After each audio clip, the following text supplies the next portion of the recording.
नमस्कार दोस्तों, honest critic में आपका स्वागत है। दोस्तों, इस वीडियो का जो टॉपिक है वो आपका मार्केटिंग एंड ट्रैफिक। जी हाँ, आप सबको पता है कि ऑन पैसिव का अभी जो चल रहा है मार्केटिंग जो फेज़ है वो मार्केटिंग का फेज़ है, एडवर्टाइजमेंट का फेज़ है। और उनका मेन पर्पस क्या होगा? आपका ट्रैफिक लेना। ट्रैफिक लेके आएंगे तभी तो आपका फाउंडर्स का फ़ायदा होगा और कंपनी का भी फ़ायदा होगा। तो इसी टॉपिक को लेकर हम इस वीडियो में डिस्कस करेंगे, प्लस कुछ एनालिसिस करने की कोशिश करेंगे। तो मैं इस टॉपिक को क्यों लेके आ रहा हूँ? क्योंकि देखो, ऑन पैसिव का जो मेन यूएसपी क्या है? ट्रैफिक ही है ना। जितने लीडर्स ले लो, यूट्यूबर्स ले लो, सब आप लोगों को, फाउंडर्स को यही बताया जाता है कि ऑन पैसिव क्या करेगा, बहुत ज़्यादा ट्रैफिक, मैसिव ट्रैफिक लेके आएगा। क्योंकि आपकी जो आईडीज़ है, आपके आईडीज़ को क्या किया जाएगा, आपके जो लिंक है, लिंक को क्या किया जाएगा? प्रमोट किया जाएगा। प्रमोट का मतलब मार्केटिंग की जाएगी, एडवर्टाइजमेंट की जाएगी। और उसका फ़ायदा क्या होगा कि मैसिव ट्रैफिक आएगा। उस ट्रैफिक में से कुछ बंदों को सेल्स में कन्वर्ट किया जाएगा और उस सेल्स से जो एप्पल्स मिलेंगे आपको, वो एप्पल्स आपको खाने को मिलेगा। यही है पूरा फंडा। तो इस चीज़ को थोड़ा सा और आगे बढ़ाने से पहले मैं दुबई मार्केटिंग जो है, पिछला अपना जो मार्च को स्टार्ट हुआ था, उसके बारे में भी थोड़ा सा मैं आपसे डिस्कस करना चाहूँगा। उसमें भी यही कहा गया था कि जो आपका जो biggest marketing in the world किया जा रहा है और बहुत ही ज़्यादा वर्ल्ड रिकॉर्ड काइंड ऑफ चीज़ें हुई थी और बहुत ही ज़्यादा मैसिव ट्रैफिक लाने का उसका पर्पज़ था। और जैसे कि आप सबको उस समय भी उसी मोमेंट पे बताया भी गया था कि जो ऐश है वो आपका मार्केटिंग जीनियस है और उनका जो ट्रैक रिकॉर्ड है, ट्रैक रिकॉर्ड क्या है आपका? 10% मिनिमम कन्वर्जन उनका रहता ही रहता है। मतलब ज़्यादा भी करेंगे लेकिन जो मिनिमम है वो 10, आई थिंक 10 था या 12 था, एग्जैक्टली याद नहीं है। तो उसके नीचे वो कॉम्प्रोमाइज़ नहीं करते।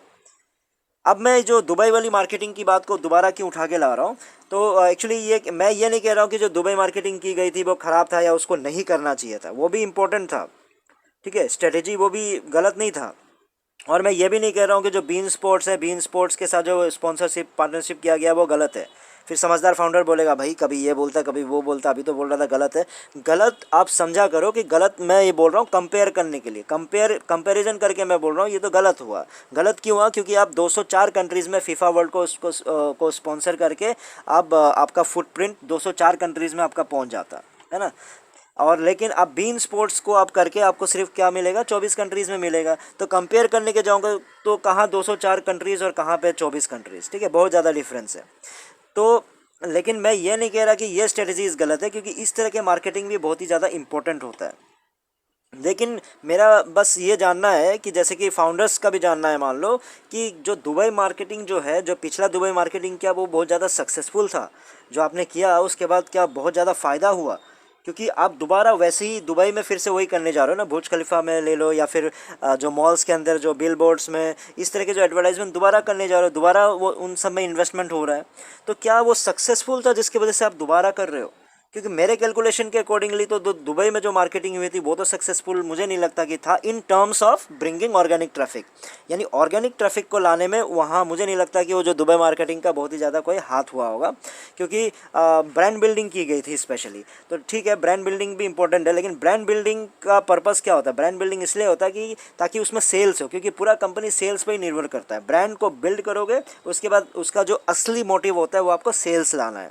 तो अगर वो दुबई की जो मार्केटिंग जो मार्च में हुई थी, अगर वो सक्सेसफुल हुई होती तो डेफिनेटली बहुत सारे ट्रैफिक आते। और जब बहुत सारे ट्रैफिक आते, आप सबको पता है कि ऐश मार्केटिंग जीनियस है, तो 10% कम से कम उस ट्रैफिक का आपका कन्वर्ट डेफिनेटली कर देते।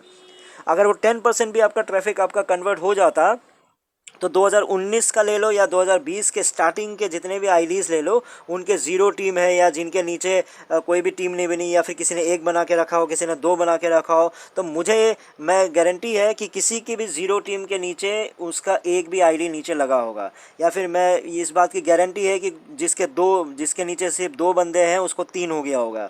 तो इस तरह का किसी का नहीं हुआ होगा। तो उससे यही दिखाता है कि जो वो आपका दुबई मार्केटिंग था वो तो डेफिनेटली आपका सक्सेसफुल नहीं हुआ था। ठीक है, अवेयरनेस तो डेफिनेटली मिला है और लोगों तक पहुंची है। लोग यही मेरे को एग्जांपल देते हैं कि देखो एक यूट्यूबर था, उसके पीछे कहीं पे ऑन पैसिव का आपका मतलब बीच में नहीं, ब्लॉगर्स होते थे, ब्लॉगर्स ब्लॉग बनाते थे, तो उसके पीछे कहीं पे एडवर्टाइजमेंट आ गया था, उसी चीज़ को खुशी लेके घूमते। तो ये तो वैसी बात हो गई ना कि अब मतलब मूवी चल रही है और मूवी के भीड़ में कहीं पे आप दर्शक बन के खड़े हो और बस उसी को अपने घर में आके दिखा रहे हो, देखो मैं पीछे खड़ा हूँ। मैं ये कहना चाह रहा हूँ कि ऐश अब डिजिटल मार्केटिंग कब स्टार्ट करेंगे। अब मुझे पता है कि अब यही बोलेंगे भैया वो अपने टाइम से कर रहे हैं, उनको सलाह देने की ज़रूरत नहीं है, वो ढंग से कर रहे हैं, उनके पास भी ये आइडिया है, तुम्हारी सोच जहाँ ख़त्म होती है वहाँ उनकी शुरू होती है। ठीक है, ये सब बातें मैं समझ रहा हूँ, लेकिन अभी की जो मार्केटिंग जो हो रही है वो आपकी अभी की जो मार्केटिंग का मेन पर्पस मतलब जो हो रहा है, फ़ायदा क्या हो रहा है, वो फ़ायदा बस इतना ही हो रहा है कि MLM स्ट्रक्चर अब कंपनी का बड़ा हो रहा है। मतलब एक फाउंडर क्या कर रहा है, उसको यह मदद मिल रहा है कि फिर किसी को बोल के जिनको आईटी से मतलब हो ना हो, एआई टेक्नोलॉजी से मतलब हो ना हो, उसको जाके बोलेगा 9,000 डाल दो, अब करोड़पति बन जाओगे, फिर से वो जुड़ते जा रहा है, यही हो रहा है। तो MLM स्ट्रक्चर बड़ा हो रहा है। कंपनी कब ग्रो करेगी? जब तक कंपनी ग्रो नहीं होगी, as an IT company grow नहीं होगी, मुझे नहीं लगता कि कुछ भी होने वाला है। क्योंकि पूरा जो आपका आईटी प्रोडक्ट्स बेचेंगे ना, आईटी प्रोडक्ट जब बिकेंगे तो आईटी प्रोडक्ट को जब B2B mainly specially IT products जितने प्रोडक्ट्स होंगे B2B भी बहुत ज़्यादा इंपॉर्टेंट है। बिजनेस टू बिजनेस नहीं करोगे तो क्या फ़ायदा? क्योंकि ओनेट ओमेल जीमेल ये सब से तो आप लोग कमाने नहीं जा रहे हो। फ्री प्रोडक्ट्स जो है उनसे आप कमाओगे नहीं, जैसे यूट्यूब हो गया, फेसबुक हो गया, इनसे आप कमाना नहीं चाह रहे हो। फिर आप जो B2B प्रोडक्ट्स बना रहे हो और B2B का कोई फोकस नज़र नहीं आ रहा है कि आप किसी भी कॉर्पोरेट के साथ टाई अप कर रहे हो। कब से बताया गया था कि हम जून को बताएंगे, जुलाई को बताएंगे, वो भी धिलन जी ने मतलब बोल के छोड़ दिया।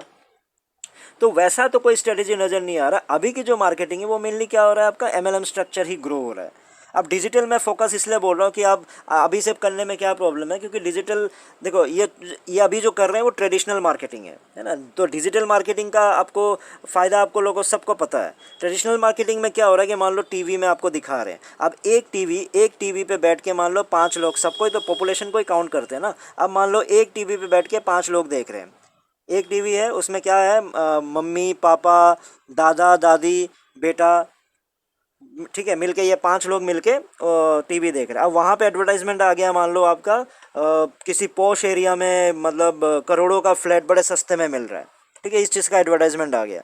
अब क्या हो गया उसमें, आप सोच के देखो, दादा दादी बूढ़े हो चुके हैं तो अब वो इतना इंटरेस्ट लेंगे नहीं। अब जो बच्चा है, बच्चे को क्या मतलब है पॉश एरिया में क्या करोड़ों का प्रॉपर्टी कितने में मिल रहा है, उसको प्रॉपर्टी से कोई मतलब है नहीं। तो अब 5 लोगों में से भी 3 लोग आपके टारगेटेड ख़त्म ही हो गए। बचे कितने? 2 बचे ना, मम्मी पापा। हो सकता है मम्मी को इंटरेस्ट हो ना हो, लेकिन एक्चुअल जो टारगेट आपका क्या हुआ, उन 5 लोगों में से सिर्फ एक टारगेट आपको मिला। यानी कौन मिला? पापा मिला। तो क्योंकि पापा ही है जो अब थोड़े से मिड एज में या फिर जवान है, तो वो उस तरह की उम्मीदें कर सकती है, अब मैं पॉश एरिया में इतना करोड़ का एक मैं फ्लैट लेने को तैयार हूँ या फिर बंगलो लेने को तैयार हूँ, ठीक है। तो इस तरह का एक प्लान, तो 5 में से सिर्फ कितना मिला आपको? टारगेट एक मिला। लेकिन डिजिटल का फ़ायदा ये है कि डिजिटल का फ़ायदा ये होता है कि आप क्या कर रहे हो, सिर्फ उन जो टारगेटेड ट्रैफिक है उन्हीं को फोकस करते हो। कैसे? क्योंकि अगर मैंने यूट्यूब पे छाना कि पॉश एरिया में जो रेट्स क्या चल रहे हैं, या फिर मैं छान रहा हूँ कि मान लो मुझे लैपटॉप लेना है, तो लैपटॉप कौन से बेस्ट लैपटॉप से, तो डिजिटल मार्केटिंग के थ्रू फोकस हो जाता है कि अरे भैया इसने तो लैपटॉप के बारे में ढूंढा है, तो ये मेरा टारगेट है। अब वो मैं ज़बरदस्ती उस बच्चे के पास नहीं जाऊँगा या ज़बरदस्ती दादा दादी के पास नहीं जाऊँगा पूछने के लिए लैपटॉप चाहिए क्या, लैपटॉप चाहिए क्या। तो मेरा एक क्या होता है कि आपका एक टारगेटेड ट्रैफिक मिल जाता है। डिजिटल मार्केटिंग का ये फ़ायदा होता है, और उसमें मेहनत कम हो जाती है। अब उन लोगों को फोकस कर रहे हो जिनको आपको पता है कि हाँ वो उसने ढूंढा है, भले ही ले ना ले अलग बात है, लेकिन कम से कम उन्होंने ढूंढने की कोशिश तो की है ना उस सामान को।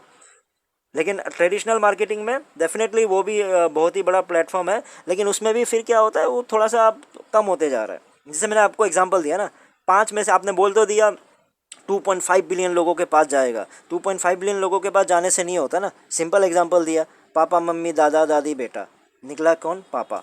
लास्ट में बस यही रिक्वेस्ट है कि यूट्यूबर्स हो, लीडर्स हो, अब ये जो एग्जांपल देते हो ना आप लोग, मैं हम 5 बिलियंस में से आप सोच के देखो 10% भी कन्वर्ट हो गए तो आपके नीचे कितने एप्पल्स आने लग जाएंगे। 8 बिलियन पॉपुलेशन, 8 बिलियन पॉपुलेशन में से मान लो 5% भी आ गए, उसका कैलकुलेशन करके दिखाते हैं कि कैसे हो गए। ऐसे नहीं होता है, बिजनेस ऐसे नहीं किया जाता है, ठीक है। हर चीज़ के पीछे एक प्रॉपर स्ट्रेटेजी होती है, प्रॉपर आपका सर्वे होता है, उसके बाद चीज़ों को कन्वर्ट किया जाता है। ऐसे नहीं कि आप एक बल्क सैंपल लेके उसको सीधा कन्वर्ट कर देते हो, ऐसा नहीं होता है। चाहे यूट्यूबर्स हो, लीडर्स हो, आप लोग इस चीज़ों को समझो, लालच देना बंद करो। क्योंकि अब 10 बिलियन 5 बिलियन में से कन्वर्ट करोगे तो डेफिनेटली बहुत बड़ा आपका संख्या बन जाता है। और ऑन पैसिव को इस तरह से प्रमोट करना गलत है कि हाँ एप्पल्स को मिलने का ये तरीका होता है। मैं आपको मतलब एक एग्जांपल इसमें भी दे देता हूँ। मान लो लड्डू है, अब मैं लड्डू बेचने जा रहा हूँ, अब मैं क्या बोल रहा हूँ भाई, मैं इंडिया में बेचूंगा और इंडिया में कितने पॉपुलेशन है, 140 करोड़ आपके पॉपुलेशन है। अब मैं 140 करोड़ का 10% निकाल के बोलूँगा अगर इतने लोगों ने मेरा लड्डू खा लिया तो भाई मेरे तो चांदी चांदी हो गए। तो मार्केटिंग तो ऐसे नहीं होती है ना। मैं प्रॉपर क्या करूँगा, मैं प्रॉपर सर्वे करूँगा। मैं ये बोलूँगा कि भाई मैं क्या बेचने जा रहा हूँ, लड्डू बेचने जा रहा हूँ। अब वो जो लड्डू है, अब वो लड्डू हो सकता है कि अब इंडिया में इतने लोग डायबिटिक है तो लड्डू खाएंगे ही नहीं, है ना, उनको हटाना पड़ेगा। जो डायबिटिक लोग हैं उनको हटाना पड़ेगा। फिर हो सकता है कि भाई कोई हीरोइन हो, कोई एक्ट्रेस हो, जो इनको अपना फिगर मेंटेन करना है, उनको डाइट मेंटेन करनी है, तो बोलेगा भाई मैं लड्डू खाऊंगी नहीं, फिर उनको भी तो हटाना पड़ेगा मुझे। अब भाई 2-2 महीने के बच्चे हैं, 1-1 महीने का बच्चा है, कितने सारे पॉपुलेशन में वो भी तो इंक्लूडेड है ना, उनको भी तो हटाना ही पड़ेगा मुझे। तो बचा कितना, तो उन जो बच गया उनका 10% निकालना सेंसिबल होता है। ये नहीं कि भैया मैंने 5 बिलियन बस कहीं से इंटरनेट से पता चल गया कि भाई इंटरनेट यूज़र 5 बिलियन है, बस उसका 10% निकाल दो, उसका 5% निकाल दो। ऐसे बिजनेस थोड़ी करोगे आप। क्या सेंस है इसमें? आपने सर्वे किया 5 बिलियन में से ऐसे कितने हैं जो एक्चुअल में आपके इंटरनेट के इस प्रोडक्ट पे इंटरेस्टेड हैं, या फिर इस तरह के लोग। आप ये बोलोगे कि नहीं हम दुनिया के हर चीज़ बनाने जा रहे हैं, इंटरनेट का एक एक चीज़ बनाने जा रहे हैं ताकि हर कोई मतलब ऑन पैसिव को छुएगा, नहीं। ये अब बोलने की बात होती है, ये जब हो जाएगा तब की बात है। लेकिन अभी जितने प्रोडक्ट्स आ रहे हैं उन पे तो आप ऐसे कैलकुलेट नहीं कर सकते ना। तो रिक्वेस्ट है आप ये इस तरह के ना 10% 5 बिलियन और 8 बिलियन में से निकालना बंद कर दो। नहीं तो फिर जब जब आप इस तरह से बोलोगे, मैं इस पर्टिकुलर वीडियो को मैं हाईलाइट करते हुए फिर से आप लोगों की टांग खींचूंगा मैं।